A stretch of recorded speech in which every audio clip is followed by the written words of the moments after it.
Let's make some honey garlic. What you're gonna need is a knife, some fresh garlic, raw unfiltered honey, a clean glass jar with a lid, and a toothpick.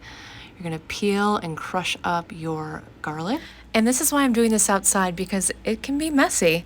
Next, you're gonna take your toothpick and you're going to poke holes in the garlic. This helps speed up fermentation process. It also allows it to release an enzyme in the garlic called allanase that's also known to reduce cholesterol and blood pressure. So use your raw unfiltered honey, put a tight cap on it, flip it upside down. You're gonna put it in a cabinet that's cool and dark overnight.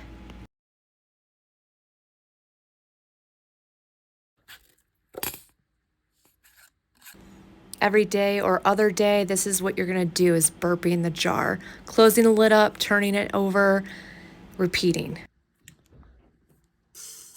And the reason why we're opening the jar is because we're releasing the CO2. If you don't do that, it will explode. This does not need to be stored in the fridge as long as you have a tight seal, and you're gonna wanna eat this whenever you're feeling sick or under the weather. This is a natural remedy to prevent colds, flu, sore throat. It's antifungal, antiviral, antibacterial, and anti-inflammatory with just 2 ingredients.